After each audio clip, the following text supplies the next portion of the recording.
محمد سمرقندی فرماتے ہیں کہ امام بخاری کی 3 خاص عادات تھیں۔ پہلی، کانا قلیل الکلام، یعنی امام بخاری کم بولتے تھے۔ دوسری، کانا لا یطمع فیما عند الناس، لوگوں کے پاس جو کچھ ہوتا ہے امام بخاری اس میں لالچ نہ کرتے تھے۔ اور تیسرا، کانا لا یشتغل بامور الناس، لوگوں کے معاملے میں، لوگوں کے معاملات میں دخل اندازی نہیں کیا کرتے تھے۔ یہ تینوں صفات ایک باکردار، خوش اخلاق، متقی، پرہیزگار بندوں والی صفات ہیں کہ آپ کم بولنے والے تھے، پہلی صفت تھی۔ کیسا پیارا، گناہوں سے بچانے والا، جنت میں لے جانے والا وصف ہے۔ حدیث پاک میں ہے کہ ان اکثر خطایا ابن آدم فی لسانہ، انسان کی اکثر خطائیں اس کی زبان کی وجہ سے ہوتی ہیں۔ حضرت امامہ رضی اللہ عنہ سے روایت ہے، سردار مکہ سلطان مدینہ صلی اللہ علیہ وسلم نے فرمایا کہ حیا اور خاموشی ایمان کی 2 شاخیں ہیں۔ ایک بار حضرت سفیان بن عبداللہ نے عرض کیا، رسول اللہ، جن چیزوں کا آپ مجھ پر خوف کرتے ہیں ان میں زیادہ خطرناک کیا ہے؟ پیارے آقا مدنی مصطفیٰ صلی اللہ علیہ وسلم نے اپنی زبان مبارک پکڑ کر فرمایا کہ یہ، یعنی تمہاری زبان، ہمارے جسم میں زبان اہم ترین عضو ہے، ہمیں بھی چاہیے کہ ہم اپنی زبان کی حفاظت کریں، غیبت سے بچائیں، چغلی سے، جھوٹ سے، گالی گلوچ سے، فحش کلامی سے، ہر گناہ بری گفتگو سے، ہر فضول بات سے محفوظ رکھیں اس کو۔ زبان کی بے احتیاطی جہنم میں لے جانے کا سبب، اور زبان کی حفاظت جنت میں لے جانے کا ذریعہ ہے۔ امام ابن ابی دنیا نقل فرماتے ہیں کہ ایک روز حضرت آدم علیہ السلام نے اپنی اولاد کی اولاد کو فرمایا، اے میرے بیٹو، بے شک میں نے وہ دیکھا جو تم نہیں دیکھتے، میں نے وہ سنا جو تم نہیں سنتے، میں نے جنت دیکھی اور اپنے رب کا کلام سنا۔ جب مجھے جنت سے زمین پر اتارا گیا تو اللہ پاک نے ارشاد فرمایا، اے آدم، اگر آپ اپنی زبان کی حفاظت کرتے رہے تو میں آپ کو دوبارہ جنت میں لے آؤں گا۔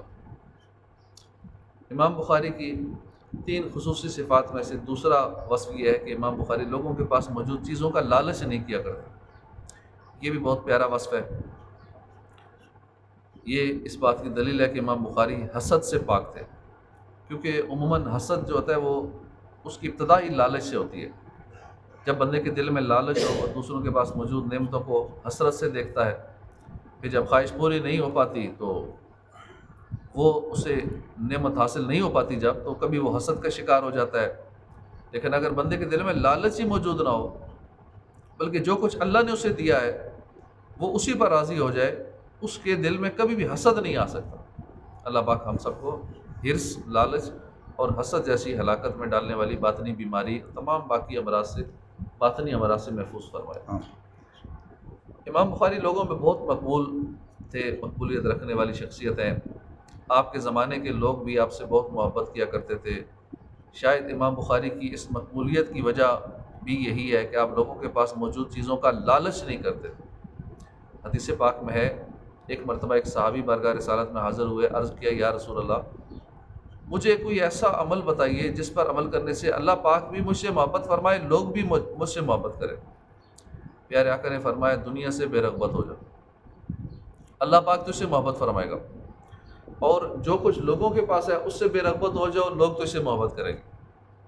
ایک حدیث پاک میں ہے، مومن کا شرف رات کی عبادت میں ہے اور اس کی عزت لوگوں سے بے پرواہ ہونے میں۔ اللہ پاک ہمیں بھی طمع، لالچ اور لوگوں کے پاس موجود نعمتوں کو للچائی نظروں کے ساتھ دیکھنے سے محفوظ فرمائے۔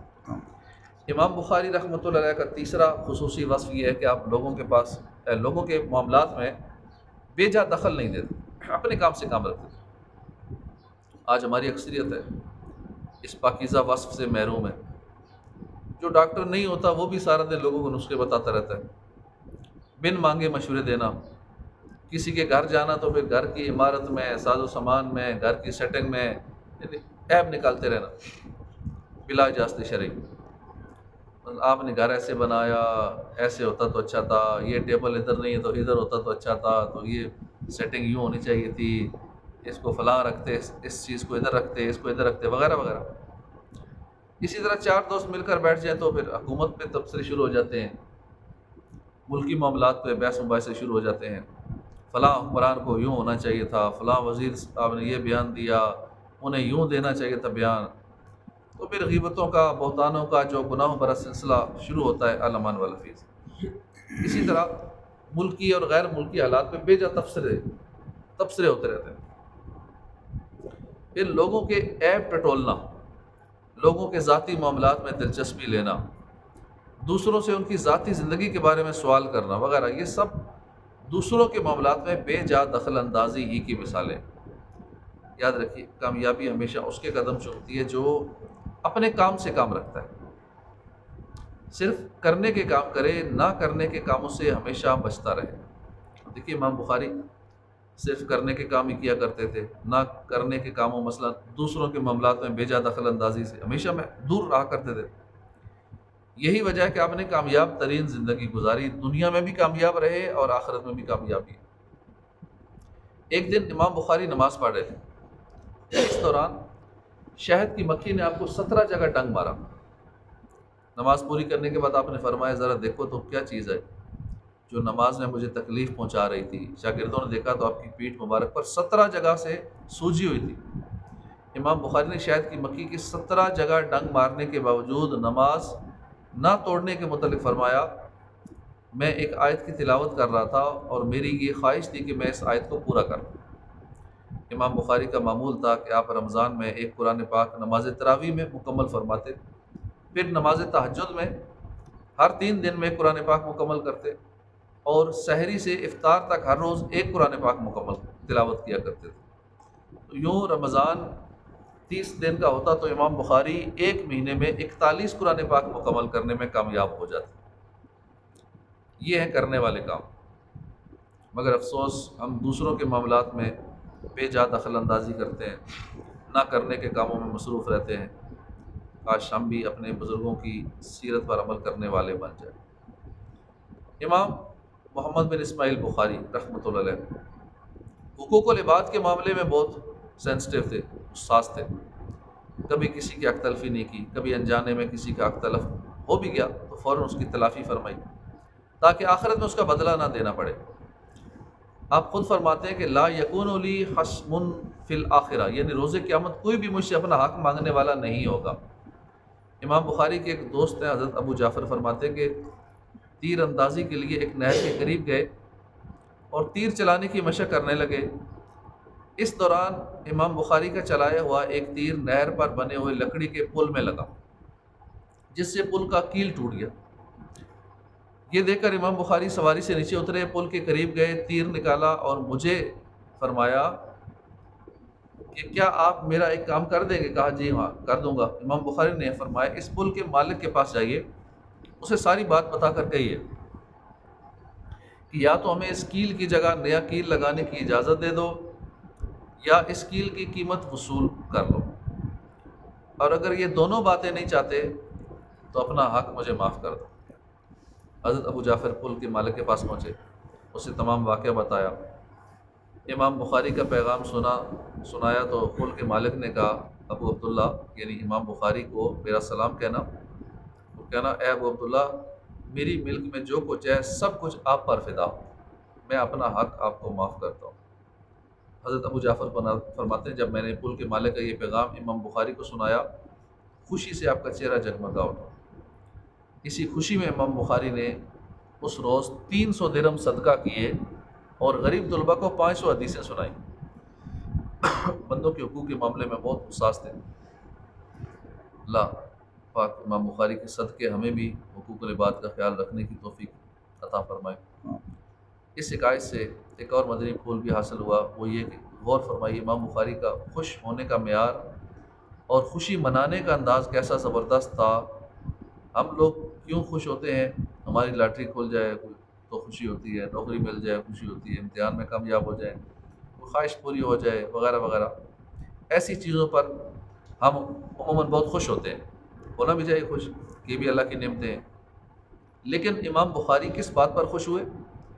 نہر کے پل کا ایک کیل جو آپ سے انجانے میں ٹوٹ گیا، اس کیل کے ٹوٹنے کا حق معاف ہو گیا، اب روز قیامت اس حق تلفی کا مطالبہ نہیں ہوگا۔ امام بخاری اس نعمت پر خوش ہوئے، سبحان اللہ۔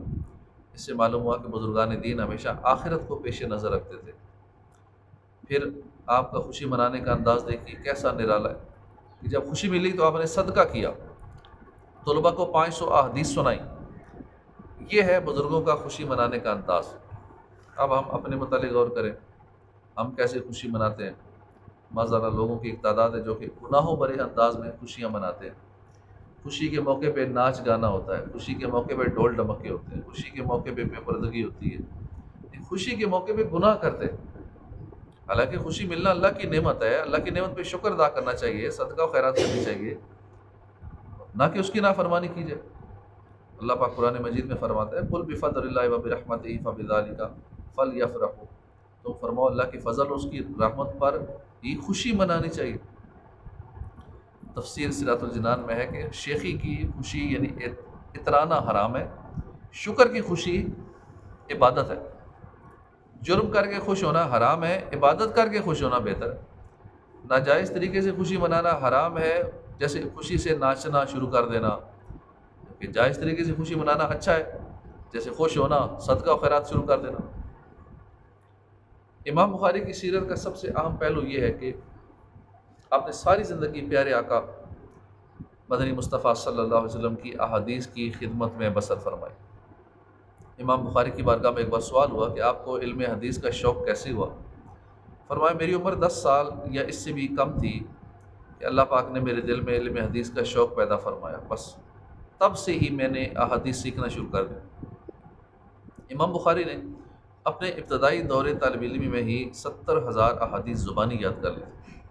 16 سال کی عمر مبارک میں امام بخاری امام ابن مبارک اور علامہ وقی رحمۃ اللہ علیہما کی کتاب زبانی یاد کر چکے تھے۔ 18 سال کی عمر مبارک میں امام بخاری مدینہ منورہ حاضر ہوئے اور مصطفیٰ جان رحمت صلی اللہ علیہ وسلم کے روضہ مبارک کے سائے میں بیٹھ کر حدیث پاک کے راویوں کے حالات پر مشتمل 9 جلدوں کی کتاب التاریخ الکبیر لکھی۔ امام بخاری کا سب سے بڑا کارنامہ جس سے آج بھی دنیا فیض حاصل کر رہی ہے وہ ہے امام بخاری کی لکھی ہوئی کتاب بخاری شریف۔ اس کتاب میں امام بخاری نے حضور جان رحمت شمع بزم ہدایت صلی اللہ علیہ وسلم کی احادیث جمع فرمائی ہیں۔ بخاری شریف اتنی پختہ کتاب ہے کہ علماء اس کے بارے میں فرماتے ہیں کہ قرآن کریم کی بات سب سے درست کتاب صحیح بخاری ہے۔